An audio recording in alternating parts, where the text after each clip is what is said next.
Good day, familia. Welcome back to the Collazo Show. This is your host, Rafael Collazo. The Collazo Show provides analysis and commentary at the intersection of leadership, politics, and cultura. Thank you so much for joining us. Please subscribe to the Collazo Show here on our Substack page, my Substack page, where we air it first. And then also subscribe to our YouTube channel, both at the Collazo Show. And subscribe, rate, and review now the Collazo Show podcast. You can hear the podcast version of the Collazo Show anywhere you can listen to a podcast. Later on in the show, the eyes of the political world turn to Illinois today. What's better to talk about Chicago and Illinois politics? Baseball is en fuego, some Collazo power, and other headlines impacting our community. We do want to dedicate this episode of the Collazo Show to everyone we've lost in this very highly questionable, to put it mildly, war on Iran. And we wanted to particularly highlight and honor Captain Ariana Savino.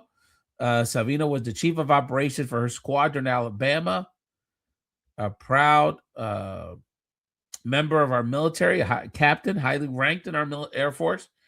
And obviamente un boricua muy orgullosa. The image, the picture that's going around on social media of Ariana, Captain Savino, is actually of her at El Morro in Puerto Rico. So obviously someone who was very proud of being Puerto Rican. And this loss, particularly with the Air Force, hits home with several relatives of mine I'm very close to who are either currently or formerly in the Air Force. Obviously this whole situation, just hits home on so many levels, and we don't want to lose anybody, but particularly those on the front lines in the military that are being asked to put literally their lives on the line for very, very questionable circumstances. So rest in peace, Captain Savino. We pray for your loved ones and pray for they get consult during this very difficult time. I was thinking about how to kind of sum up my thoughts today on the Collazo Show, and thank you again for joining us. And was trying to think of how to sum them up, and I think on some level I was grasping for calling on my ancestors to give me some guidance on it, and I was trying to think about a phrase that sums up this situation, and of course, Puerto Rican lingo and frases, and in our idioma and our cultura and our flavor of Spanish came to mind. And many of you are learning the Puerto Rican dialect in this Bad Bunny era. ¿Verdad que sí? Acho perreo otra cosa, tú sabes. These idioms is what dialectico boricua, is what I grew up with my whole life,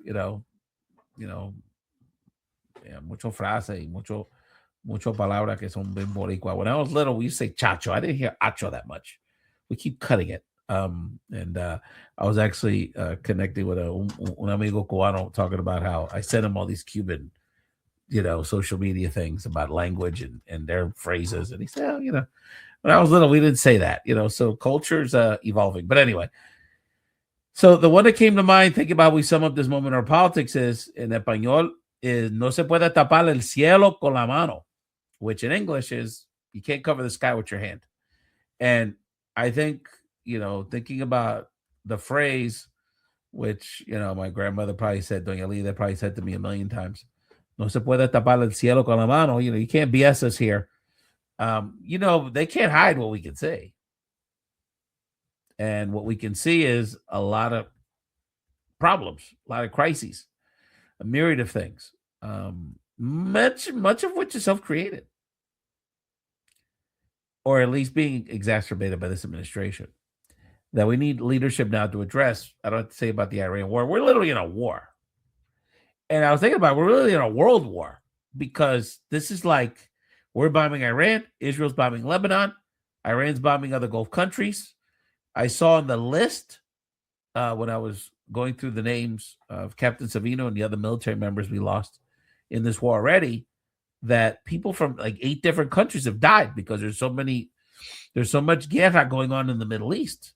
That doesn't even count like the stuff we're doing in Latin America, bombing boats for questionable reasons. We've got the concentration camps we're literally filling up and building around the country through this immoral, corrupt, illegal ICE enforcement strategy targeting immigrants and undesirable people, according to this administration, around the country. And while that's happening, none of that is addressing the issue that up and down voters across the political spectrum told us has been the problem since COVID, which is affordability. So we keep getting, in the midst of all that nonsense, and of course the corruption, the Epstein files, all that stuff, all this, the cover up for the other thing, is the middle working people are still getting squeezed all over the place. Housing, utilities, cost of living, small business owners are getting screwed on the tariffs left and right. Oh, and by the way, remember what we told you with the big, beautiful bullshit bill, right? About the healthcare part. Don't forget about that. The estimates are that since that passed in the fall, that's already cost about 1 million people their healthcare. They just can't afford it anymore because they lost the ACA subsidies. And there's about 5 million people on the brink. Either they're going to pay out the nose and keep their healthcare, but that's going to impact their whole economic situation, or they're just going to have to drop it because they're not going to be able to afford these premiums anymore. But in the midst of all that, the cover up to the pedophiles, to the, to the ICE goons, to the corruption, stealing oil, stealing money, stealing, the 10 billion for the peace group, all the pocketing that's going on here. What is Trump and the congressional Republicans pushing in Congress? Not issues to make your life easier.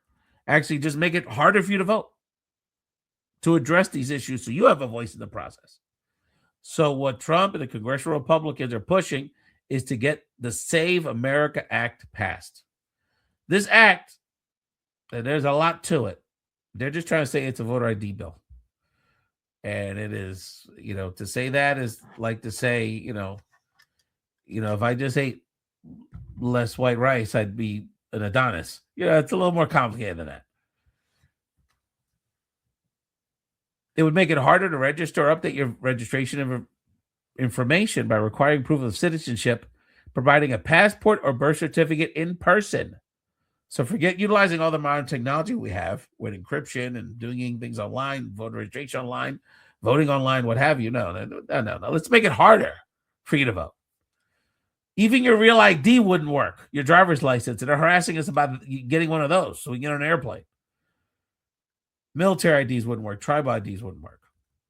So it puts the onus on us to prove that we're U.S. citizens to be able to vote, instead of putting the onus on the federal government to prove that there's a problem to begin with. And all the studies across the political spectrum make it clear.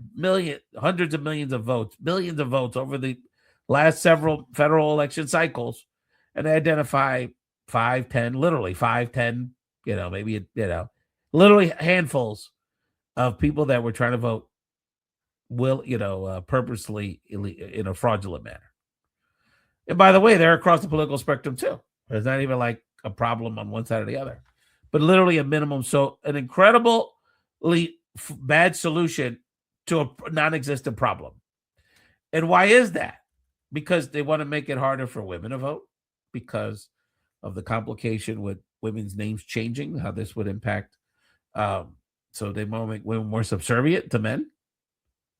Poor people across the spectrum, because even their people would be impacted big time. You could argue more conservative voters, particularly in poor rural areas, get impacted by the SAVE Act the most because they don't fly nowhere. It's coastal people that go to the Bahamas and Mazatlan and all that.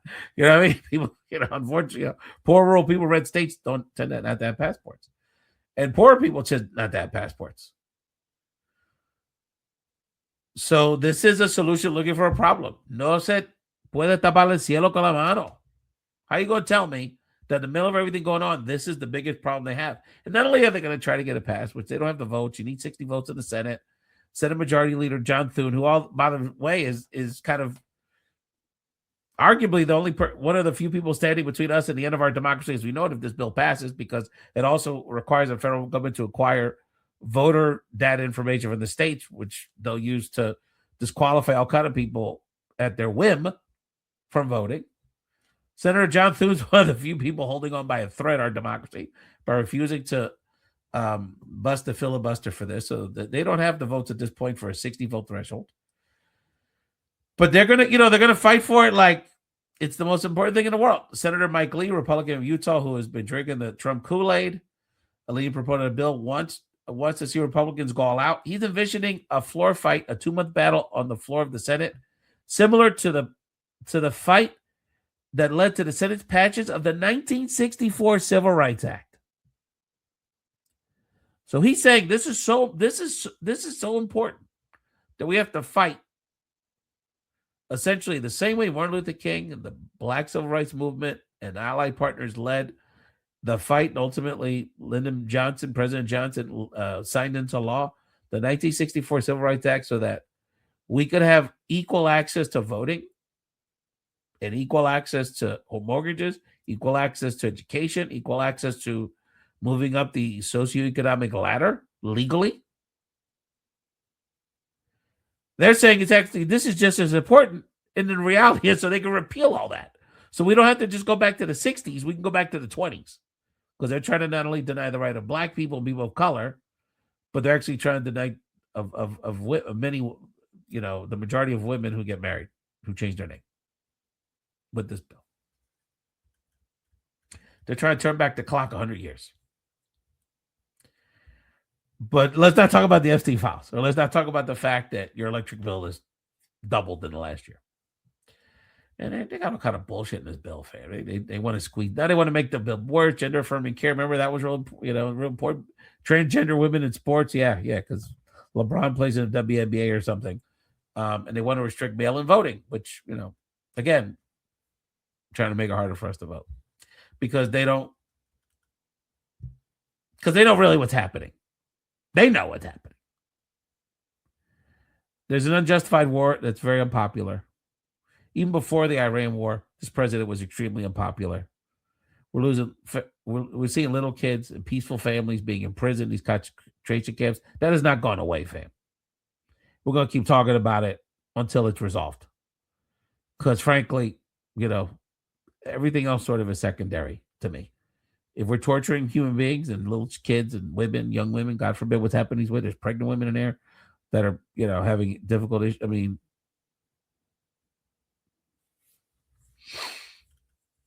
and if you're not that into it, do it. You want to get involved because one day it's going to be you in there. Then you will have wanted all of us to rally around.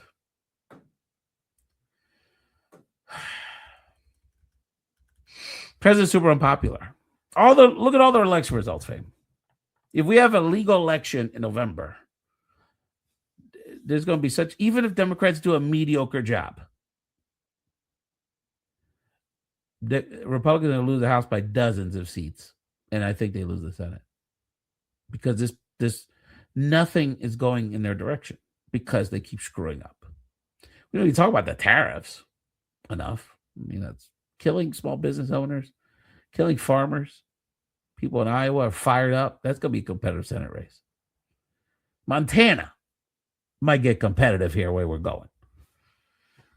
But let's start a war in Iran. By the way, and that war's calling us $5 billion a day or something.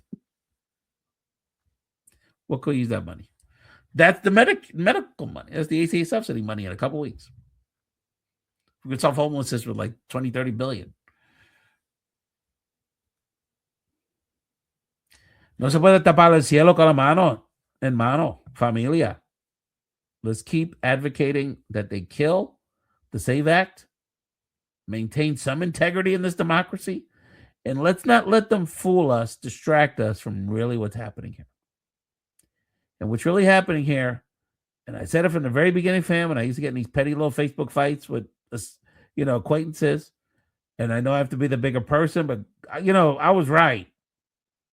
All this nonsense is so they can steal your money. That's all that's happening here. No se puede tapar el cielo con la mano, familia. Hang in there, Thune, and let's hang in there. And let's make sure the SAVE Act doesn't get passed. In our political segment today, got to talk about Illinois. You're listening to this show today on Tuesday, March 17th, when I'm recording. It's election day in Illinois. You know, there's nothing better to talk about. Nothing better in politics than Chicago politics, Illinois politics. It's so much fun. I've had the honor of having a toe in that for many years. The big prize today is the Senate Democratic primary to replace retiring Democratic Senator Dick Durbin, who, by the way, over the years been a real good guy. I don't agree with everything, but good people. Dick Durbin's a good guy, has been a champion, particularly for in the Latino space, the immigration space for DACA, was really one of the senators that really brought DACA and the issue around DREAM Act children into the forefront of the American political conversation. So we got a lot of love for Dick Durbin. He's retiring. And so we have three prominent candidates in the Illinois Democratic primary today, including Lieutenant Governor Juliana Stratton, who's endorsed by Governor J.B. Pritzker, and Congress people Robin Kelly and Raja Krishnamurthy. Krishnamurthy and Stratton are considered the top two candidates. Most likely one of those two will win, even though Kelly does have a good amount of support as well.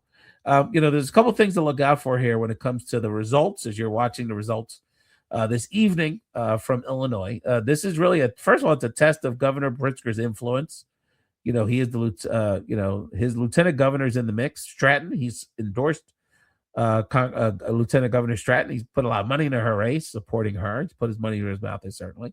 And so this is a test of his influence, his power in local politics. He has a re-election himself for governor, but, nobody's running against him. And in the primary today, and, Illinois Republicans ain't got much going on at this point. So it will show, it would potentially, with her winning, it would show sort of a national audience, particularly black voters, that he was a ride or die. He put his money where his mouth was in politically supporting and putting his political capital behind a black woman, Lieutenant Governor Stratton. And it also is a litmus test or a sense of, where kind of the national mood is around immigration enforcement, ICE enforcement. There's not a lot of ideological differences between these candidates, particularly Stratton and Krishnamurthy.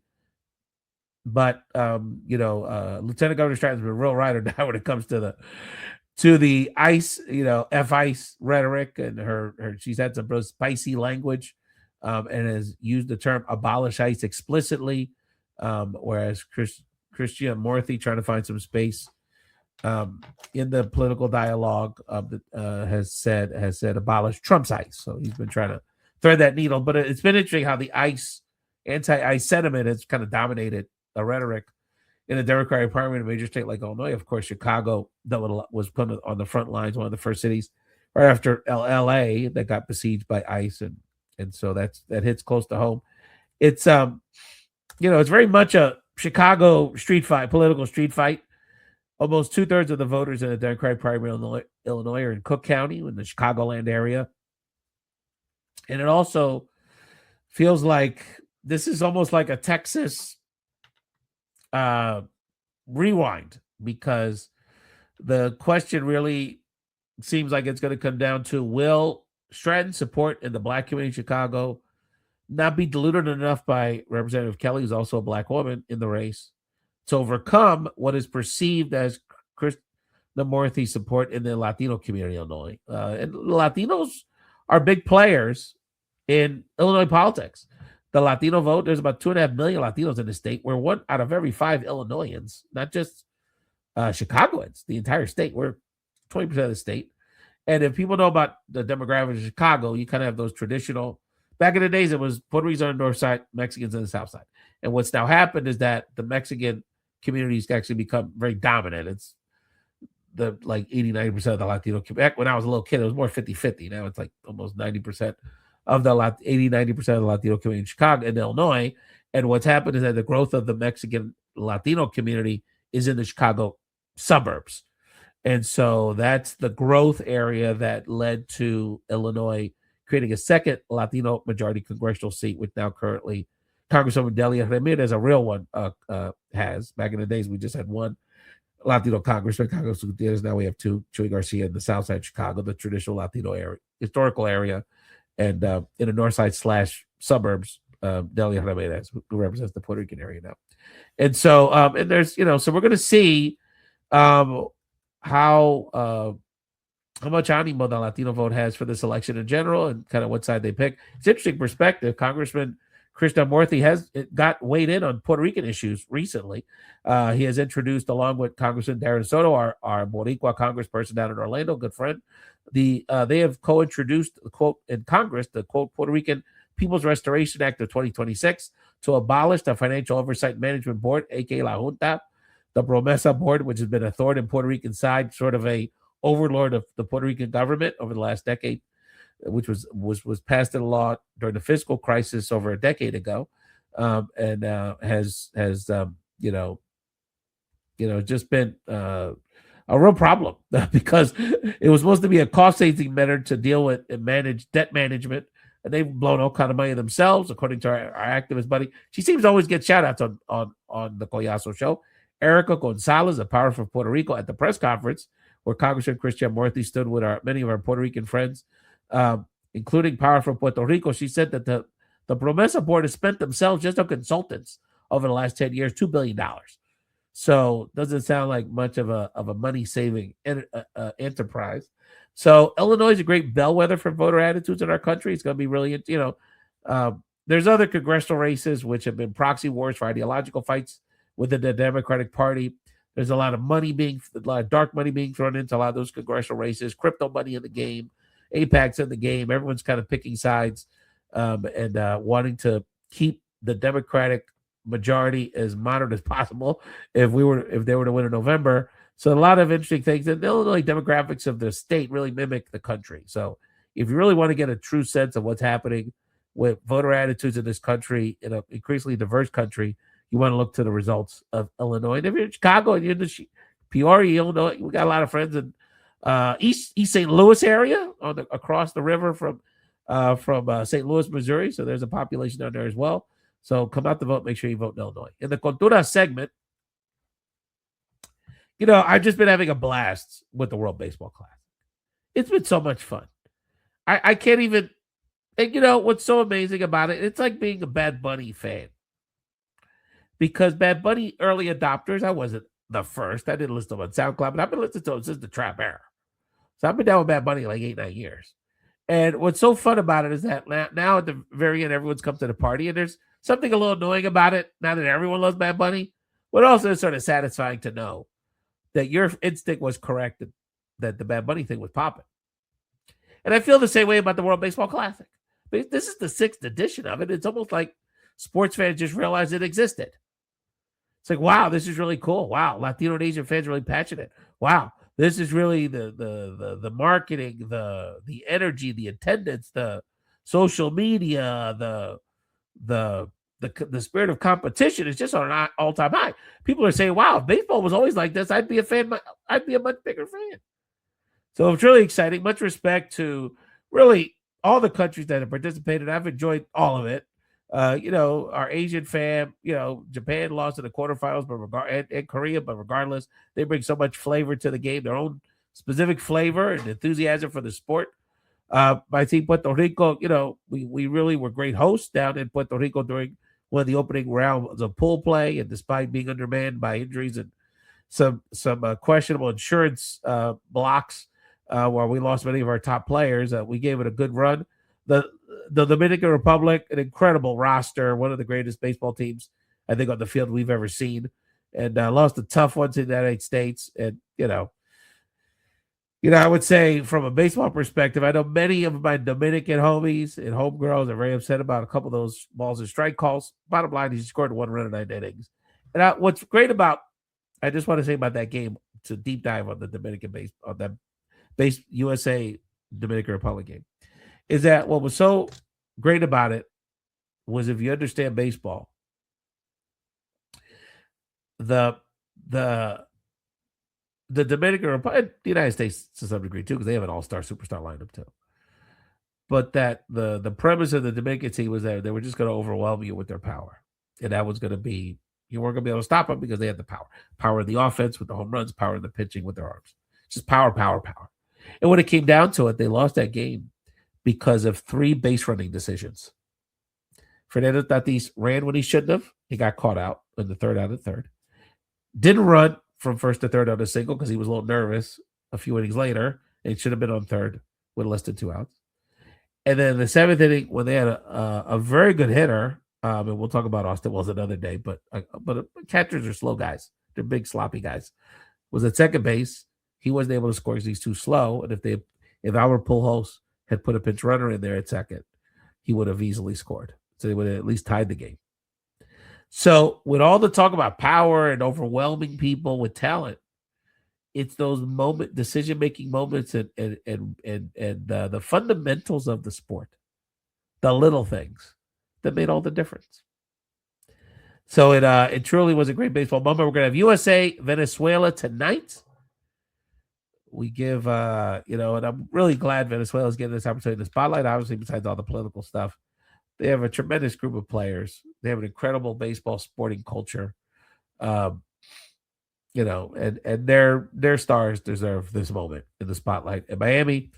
And so we've enjoyed the game, and hopefully Major League Baseball and American sport, the sports world, understands the impact of the Latino sports fan in the American sports world, and take some lessons from it. What's wrong with having fun at a baseball game? You know what I'm saying?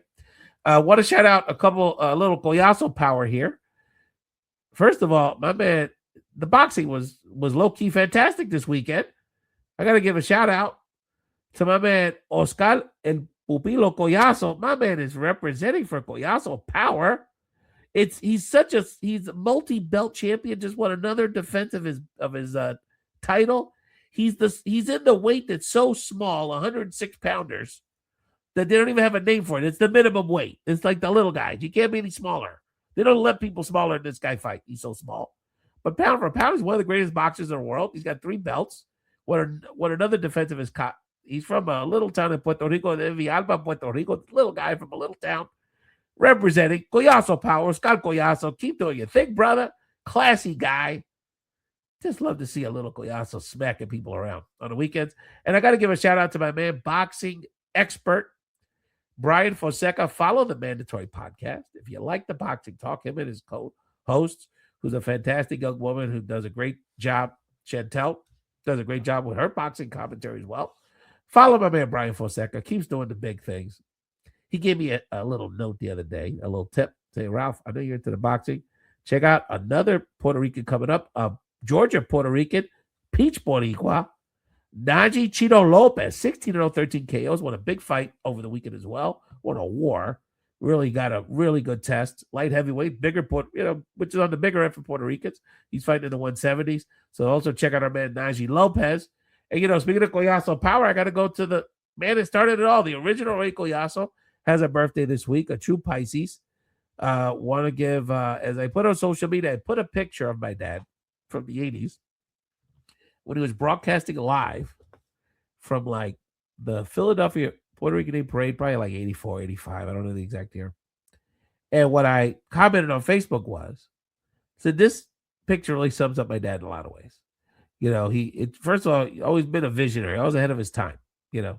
He basically pitched the radio station he was working at the time, WDAS for Philadelphia, legendary black radio station in Philadelphia. To broadcast live for the Puerto Rican Day Parade in Philadelphia in the 80s. You talk about a vision. And so it was a vision to have that idea to do that, to have that idea but this is before it was ever broadcast on television, years before, to be able to kind of bring communities together, to be able to broadcast live bilingually, the Philadelphia Puerto Rican Day Parade on a black radio station, very significant. It showed he was, it showed his broadcaster chops, because my dad always said, anyone can be a DJ. I'm a broadcaster. You know what I'm saying? So I can relate to that remark, by the way.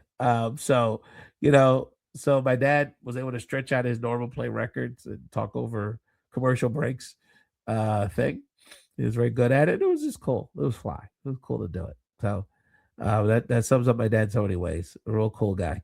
Love you a lot, Dad. Hope you have a wonderful birthday season. We'll be celebrating in the coming days. And I want to celebrate all of you. Thank you so much for watching this edition and listening to this, watching this edition of the Collazo Show and listening to this edition of the Collazo Show podcast.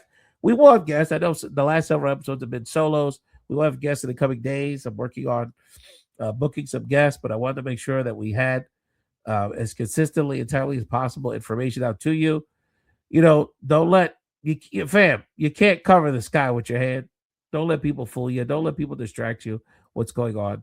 The question is, what are we going to do about it? And what are we going to do to stand up for ourselves, our families, our human rights, our democracy, and our country, because our country deserves it. Thank you so much for joining the Collazo Show, and have a wonderful day.